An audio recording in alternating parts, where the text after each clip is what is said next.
আজ কুষ্টিয়া থেকে পঞ্চম দিনের নির্বাচনী প্রচারণা শুরু করবে জামায়াতে ইসলামী নেতৃত্বাধীন ১১ দলীয় জোট। একটু পর জেলা শহীদ আবরার ফাহাদ স্টেডিয়ামে জনসভার মধ্য দিয়ে শুরু হয়েছে দিনের কর্মসূচি। আয়োজনের প্রধান অতিথি জামায়াতে ইসলামীর আমির ডাক্তার শফিকুর রহমান।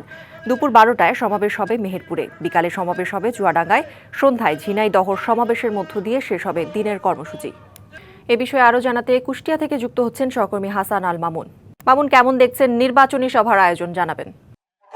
ধন্যবাদ। যেমনটি বলছিলেন, আজকে পঞ্চম দিনের মতো যে ১০ দলীয় নির্বাচনী ঐক্য জোট রয়েছে জামাত ইসলাম সমর্থিত, সেই ঐক্য জোটের ব্যানারে কিন্তু সারা দেশব্যাপী যে নির্বাচন প্রচারণা, সেই নির্বাচন প্রচারণার অংশ হিসেবে কিন্তু আজকে কুষ্টিয়া শহীদ আবরার ফাহাদ স্টেডিয়ামে নির্বাচনী জনসভার মধ্য দিয়ে তাদের এই সমাবেশ শুরু হয়েছে। ইতিমধ্যে দেখতে পাচ্ছেন যে নির্বাচনী জনসভার যে সমাবেশ স্থল সেটি কিন্তু কানায় কানায় পরিপূর্ণ রয়েছে।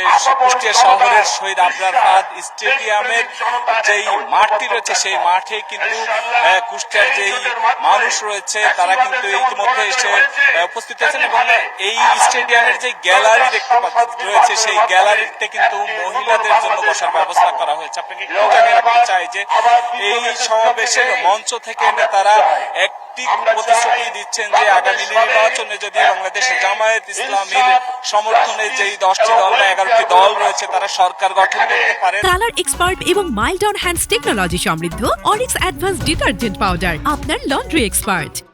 তারা জনগণের জন্য চলাফেরার স্বাধীনতা নিশ্চিত করবে, একই সাথে সন্ত্রাস চাঁদাবাজ রুখে দিবে এবং নারীদের জন্য নিরাপদ কর্মসংস্থান নিশ্চিত করা, নারীদের চলাফেরার স্বাধীনতা করা, একই সাথে দেশের বেকারত্বের সমস্যা দূর করা সহ বিভিন্ন প্রতিশ্রুতি দিচ্ছেন তারা। বলছেন যে এই যে আগামী জাতীয় সংসদ নির্বাচন, এই নির্বাচনে যদি তারা সরকার গঠন করতে পারে তাহলে তারা দেশের বিভিন্ন প্রান্তের যে জেলাগুলো রয়েছে সেই জেলাতে যে সমস্যাগুলো রয়েছে সেই সমস্যা তারা সমাধান করবেন। একই সাথে বাংলাদেশের সব জেলাতে তারা একটি করে মেডিকেল কলেজ নির্মাণ করেন, এমনটিও তারা কিন্তু আশ্বাস দিচ্ছেন। আজকে বেলা 10টায় কিন্তু এই সমাবেশ স্থলে বাংলাদেশ জামায়াত ইসলামীর আমির ডাক্তার শফিকুর রহমানের বক্তব্য রাখার কথা রয়েছে।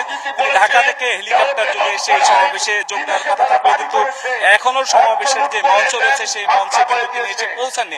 আপনাকে আরেকটু জানিয়ে রাখতে চাই করি, এই সমাবেশ শেষ হওয়ার পরে কিন্তু বেলা 12টায় মেহেরপুরে জনসমাবেশ করবেন, এরপরে বিকাল 4:30টায় চুয়াডাঙ্গা এবং সন্ধ্যা 6:30 বা 7টায় ঝিনাইদহ সমাবেশের মধ্য দিয়ে তাদের যে নির্বাচনী সমাবেশ সেই সমাবেশ শেষ হবে। তো কুষ্টিয়ার শহীদ আবরার ফাহাদ স্টেডিয়াম থেকে এই ছিল আমার কাছে সবশেষ। মামুন, ধন্যবাদ আপনাকে।